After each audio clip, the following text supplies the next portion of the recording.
Yes, back under the mango tree. Yes, even my nose is itching. Special shout out to my friend Courtney Linton. We are mango lovers. Yes, brother. Thank you for reminding me that this mango is called Hayden mango, also known as Tommy Hopkins mango. Yes, this is ripe off the tree. The others we had, they were turned. We actually got 2 of them to eat ripe. So even if they turn, you take a few, you wrap them up. But you want to wrap them up in newspaper or bag or cloth, and a few days them ripe. So yeah, shout out to all you mango lovers. Yes, happy mango season to all of uno.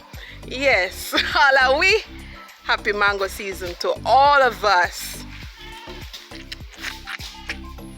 Yeah, listen, Jamaica, sweet Jamaica.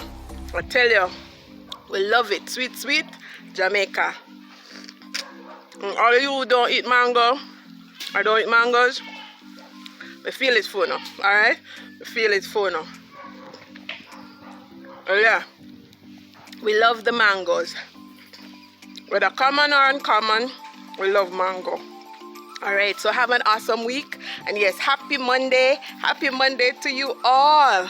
And yes, I'm your health educator, Tanisha Lawrence. Keep watching.